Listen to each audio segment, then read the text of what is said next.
Hi, hello, and thanks for listening in to our microphone time with Shaun Morgan of Seether. You should know that this conversation, which took place after a concert, is filled with what some would call foul language. Some might even say embellishments using expletives. At Listen In, we've always made it a point to remove such ancillary words or simply flip them backwards with the idea to not offend.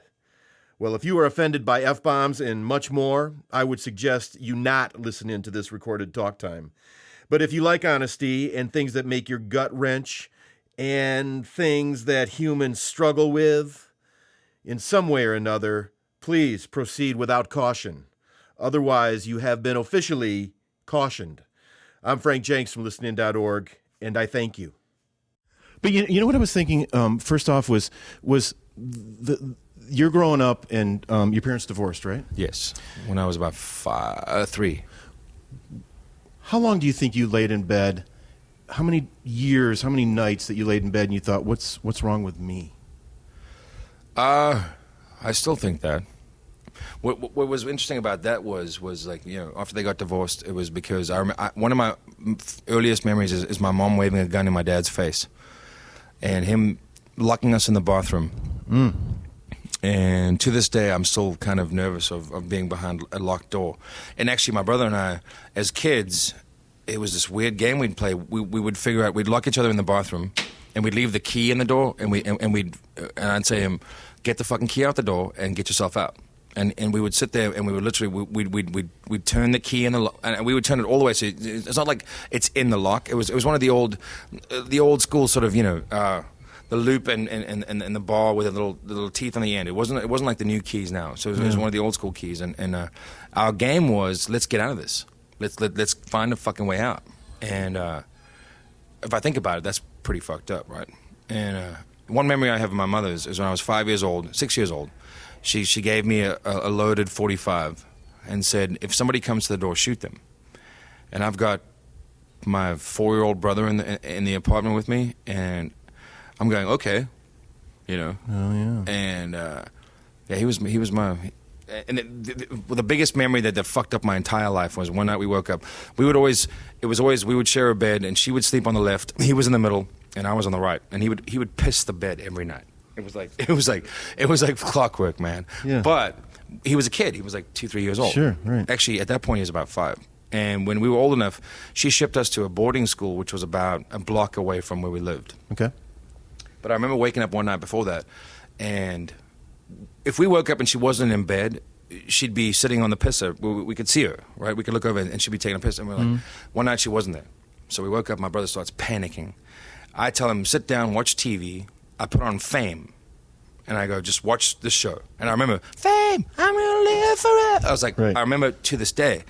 And I'm at the front door trying to unlock it. And it was just one of deadbolt. But I didn't know how the deadbolt worked. I'm fucking 5-6 years old, right? I have a butter knife. And I'm sticking this butter knife in the lock, trying to unlock it.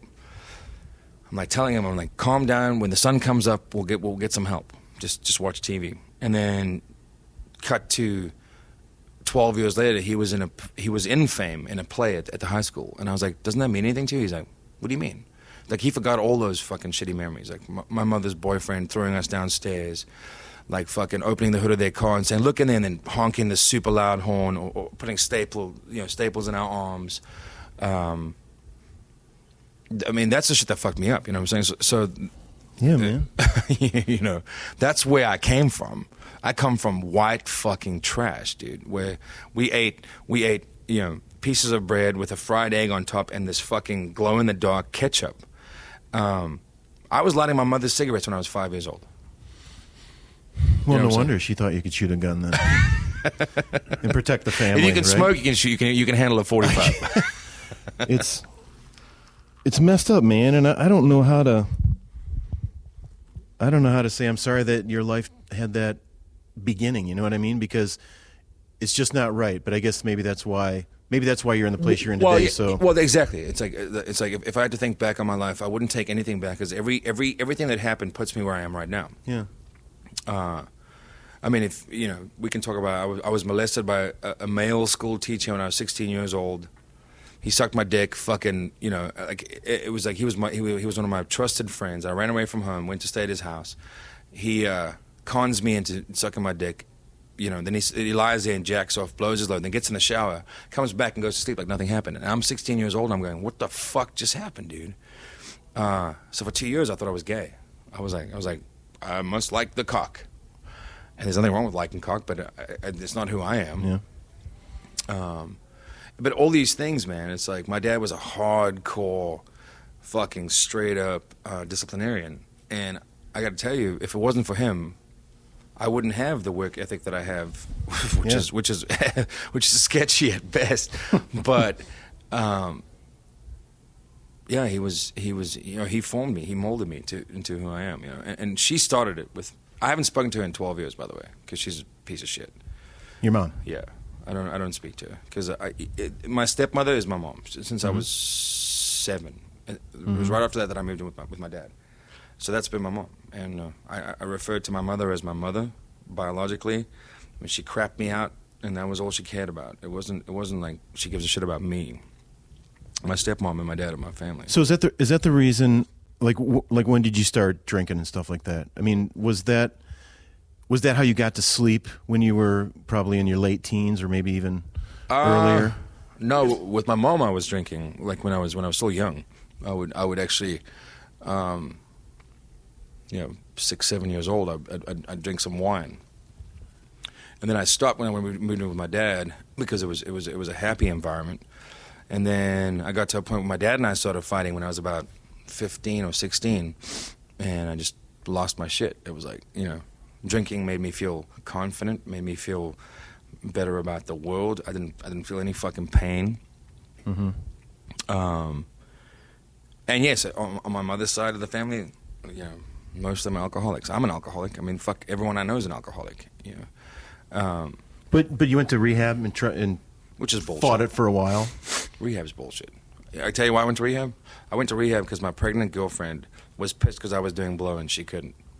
So she sent me to rehab, or she was going to leave me.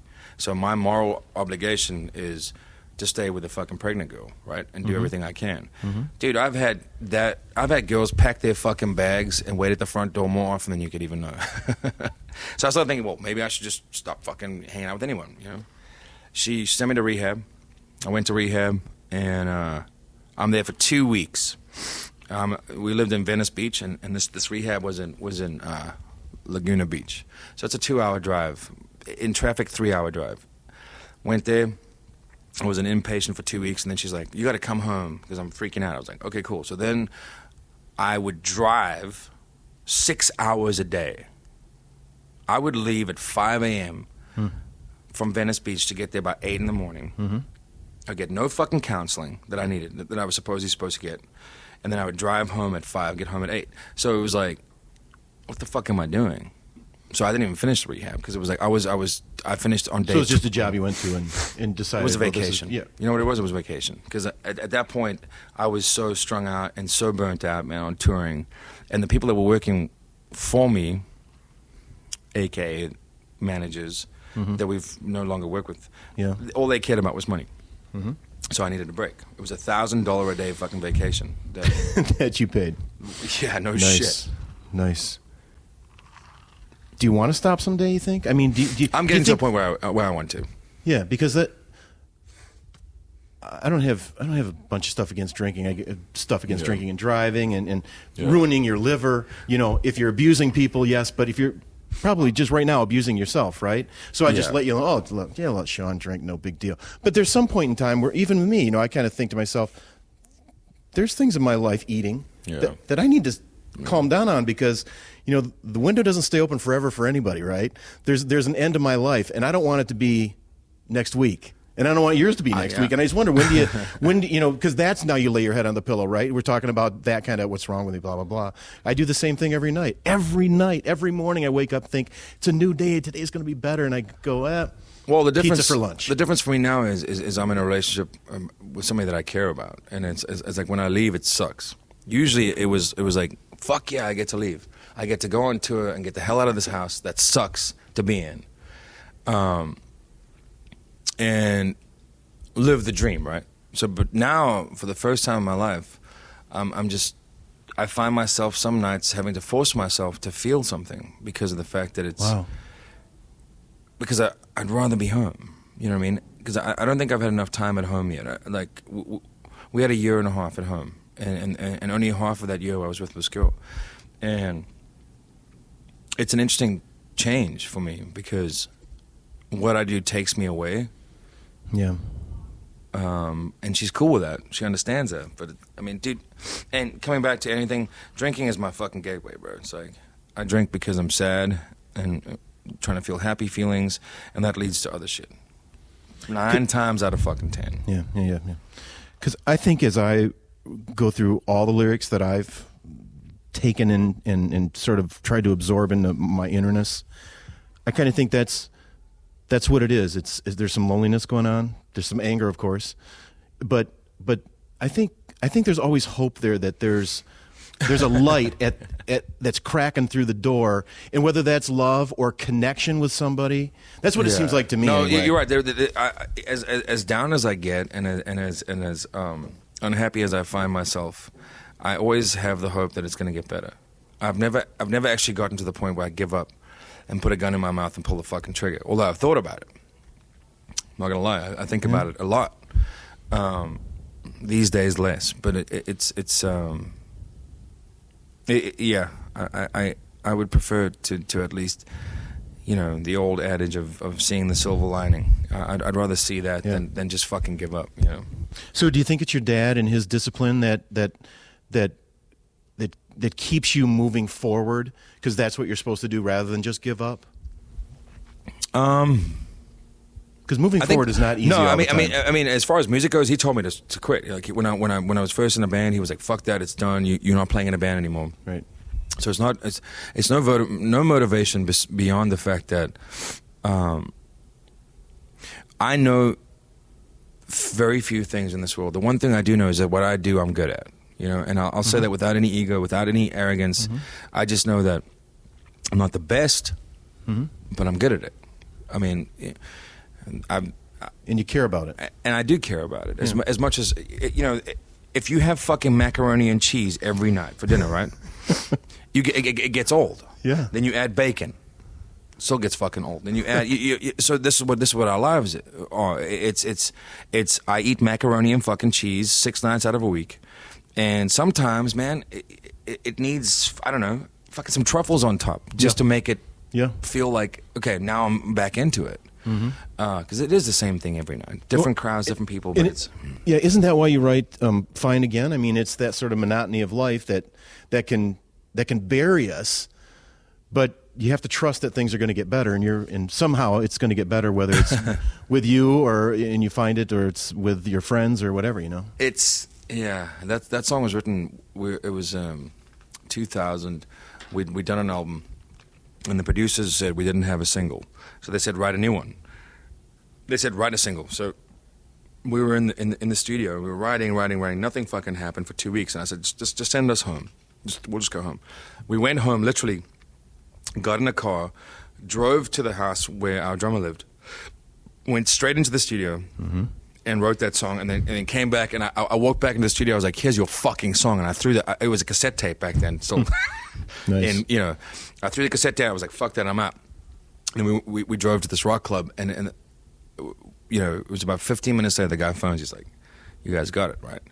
But it was about, you know, the banality and the fucking monotony of everything, and how in this business, man, they sign you for a reason and they immediately want to change you.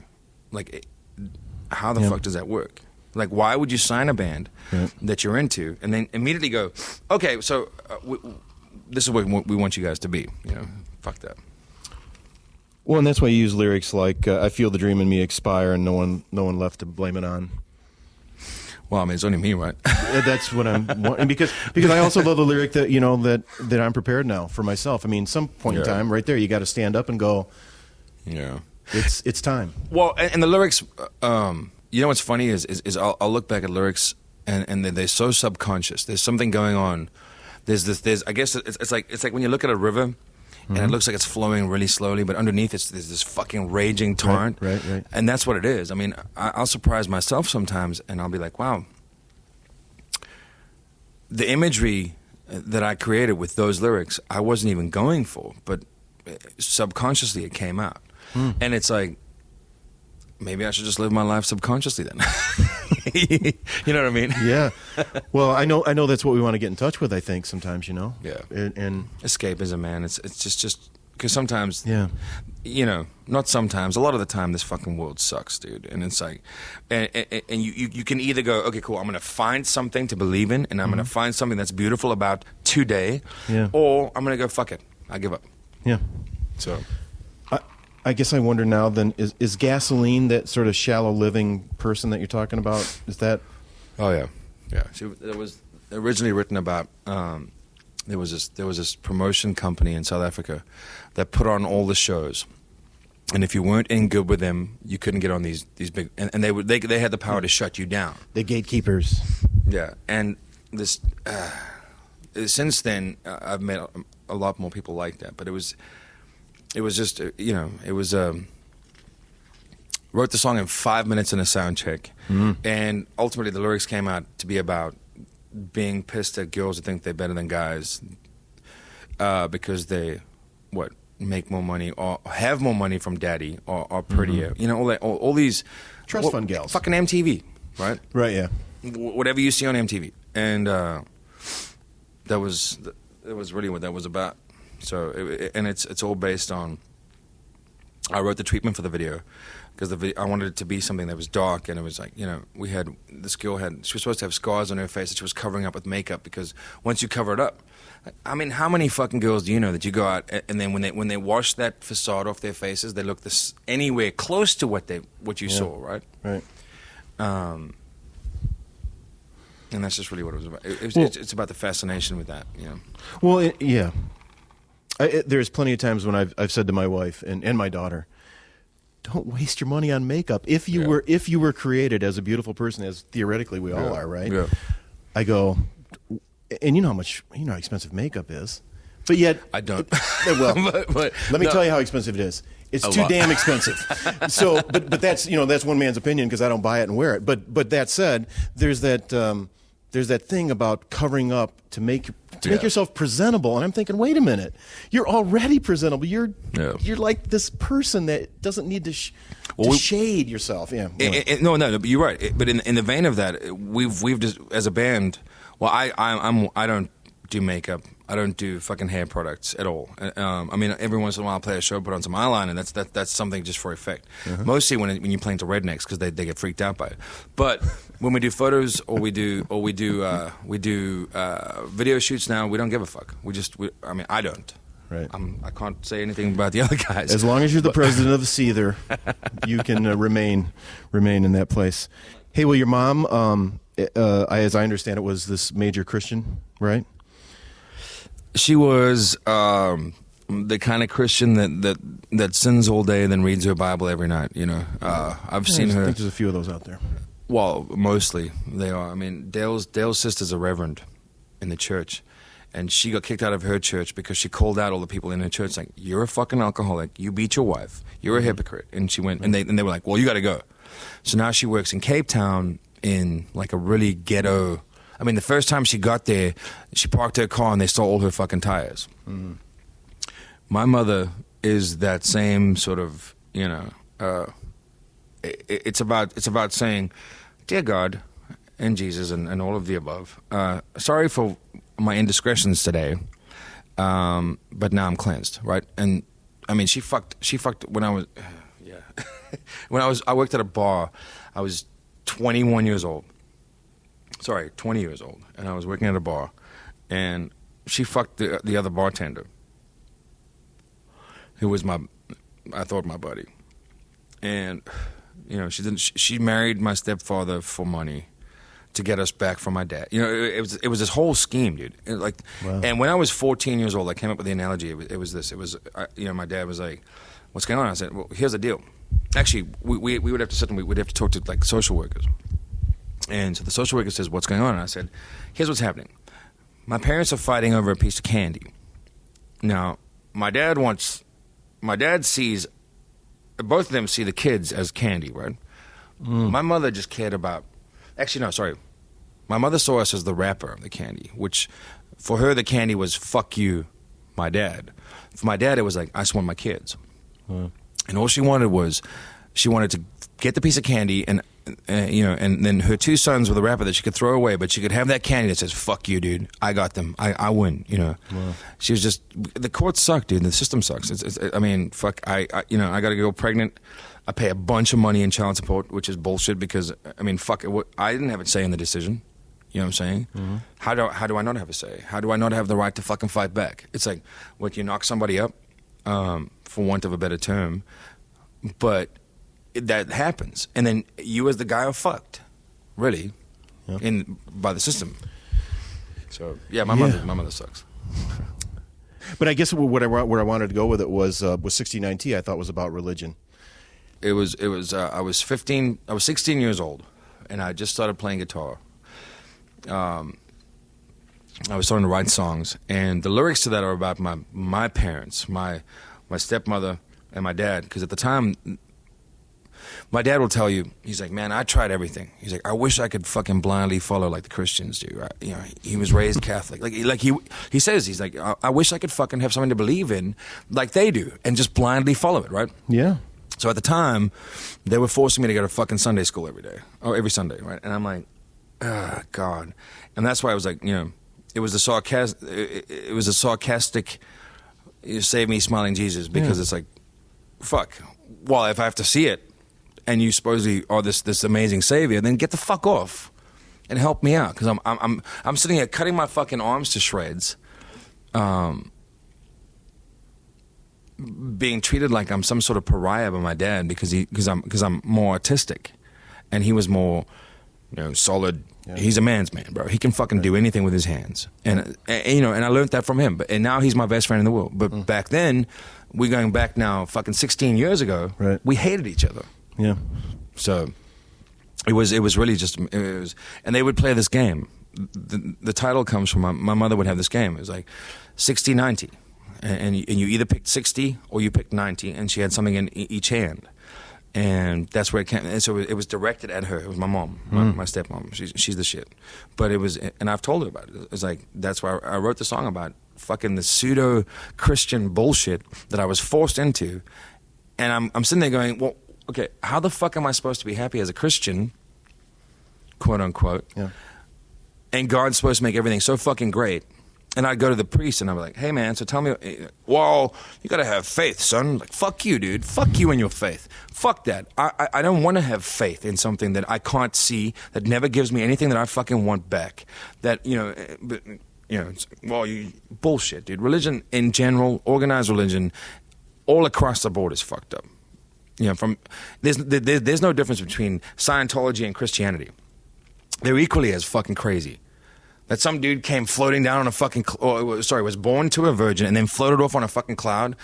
What the Scientologists believe we're all alien souls captured in human bodies, and when the mothership comes out, it's like all of it sucks, dude. Well, in my head, there's a huge difference between God and religion. There is. Do you separate the two? Pretty much? I see God in my daughter.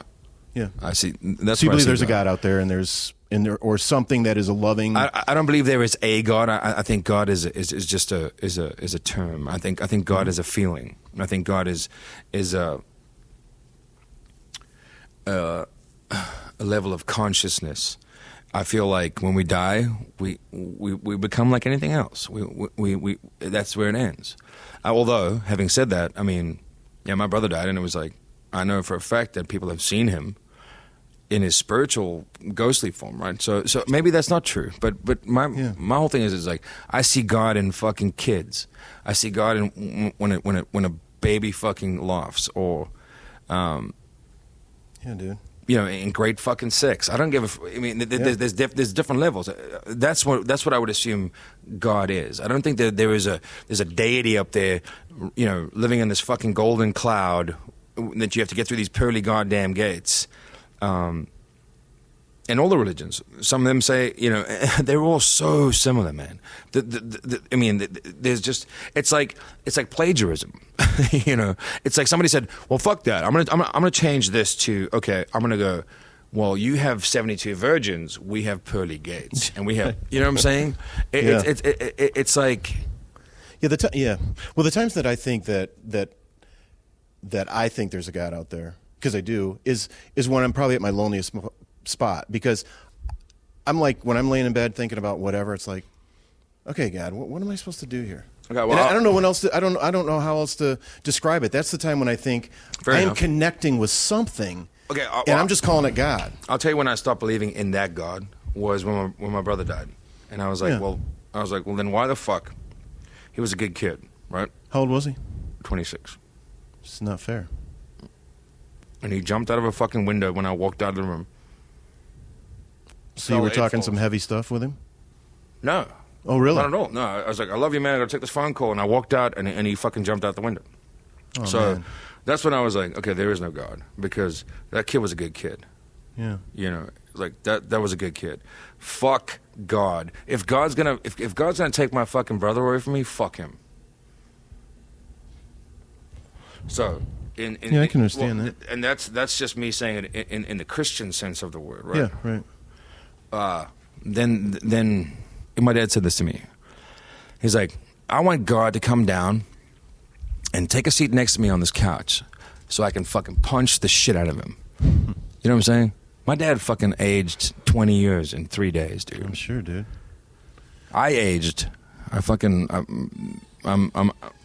try not to be cynical, but you can't help it. Well, my sense of where God lives is in us, because if I'm not there to love and care about you, then if I'm just saying, hey, dude, your brother jumped out the window, just go pray to Jesus, I'll be fine, because I've got racquetball to play, because I got busy life in my head. Yeah. Instead of stopping and going, dude, let's sit down and cry for about 10 years. Or whatever we have to do to get through that kind of crap. And that's where I think that people who claim that there's this one and only way, and just forgive all your sins by saying this one little prayer, I just kind of go, wait, you know what? Yeah, God, then, dude, and by your definition and by mine, is purity and beauty. There's not some guy. Yeah. There's not some guy called God, as far as I'm concerned. Yeah. It's far more complex than that, and I feel like I'm I can't just subscribe to some theory, which I did for years as a kid. I had no choice, really. I was forced into it. Well, and if there's this if there's this mysterious God out there that's beyond understanding, then I'm totally great with that. Because if, quote unquote, there's a God out there that's beyond understanding, then I can't understand it. Because at Sunday school that I was taught at was the same simple stuff too, right? And all of a sudden you get to be into a place where you can actually decipher things and start talking to friends and go, hey, what do you think here? Yeah. And for the most part, we're all the same, dude. We're looking for some sort of peace and comfort and arm around us, and something somebody to in. share life with. Just and something to with. believe in, man. Yeah, man. And I think, and that's where I think the word faith always gets sort of confused too. I think I want to have faith in whatever the future is. Faith is a tough word. Yeah, it is. It means sometimes believing blindly in something. Right. And other times it means being hopeful, I think, and I'd rather be of the hopeful faith kind than the blind belief kind. So, but at the end of the day, you just talked about being cynical. Do you think you're a hopeful guy? Yeah, I mean, I don't want to believe that we die and that's the end of it. I also don't. But I can't believe that. If you for example, Christianity says you were born with sin, right? Mm-hmm. So I asked the preacher. I was like, so what about babies that die? He's like, well. Yeah, it's a tough one. Because would they have them? It's like, what the fuck, dude? So now I'm supposed to believe there's a bunch of babies burning in hell. You know what I mean? It's like I like the way you interrupt preachers. Dude, I will challenge anybody on a philosophical level, because I feel like it needs to make sense without having all these fucking loopholes, man. And the loopholes disturb me because you can manipulate a loophole. Oh, man. And you can turn that into your own powerful, fucking march down the street. It needs. Well, that's why I always wonder about God, right? That's when that's to try to not belabor God here, but that's what I always think about God. It's like, why do you have these people representing you down here? Yeah. That's what I always kind of wonder, dude. Why the fuck do you have these? Is that crazy? Well, I mean, and Dale's going back to Dale's sister. She's a reverend, and she smokes, and she'll have a couple drinks with us, and she's married, and she's in a great relationship, and it's awesome. And it's like, maybe Catholicism is the biggest evil. I think because it's misogynist, and it's chauvinist, and it's Mary Magdalene was a whore. She wasn't a fucking hooker, man. If you read back in the annals of history, she wasn't a prostitute. They turned her into one, so they could say, "Well, look how pious Jesus is because he hangs out with prostitutes." Meanwhile, I mean, he wanted her to be his prophet, I guess. And Jesus, just like Buddha, just like Allah, just like all these guys, wanted people. Fundamentally, here's the end of the day, except for some extremists. Fundamentally, religion says don't fuck with the person next to you, right? Right. And you don't have to believe blindly. I just do that anyway. I couldn't live with myself if I was doing that to somebody else. I think the song Needles is a lot about revenge, and I wondered if that kind of anger and revenge can stifle us from really living and growing. It is. But it's better to do it in a song than to use a weapon, right? Yeah. That's about my mother. It's every single lyric is about my fucking mother, my real mother, the one that treated me like shit, the one that told me I was an asshole, the one that fucking cut me down all the time. Heavy lyrics for me is I'm sick of feeling like I need you, knowing I never did, but I miss you. That's it's pretty heavy stuff, though. Isn't there a part of you that wishes you had a mom? I do.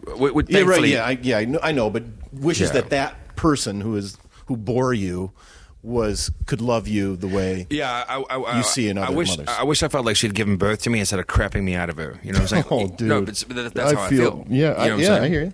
I feel like I was a weapon. I was a weapon from day one. Is how I feel. I was a tool to manipulate my father for her.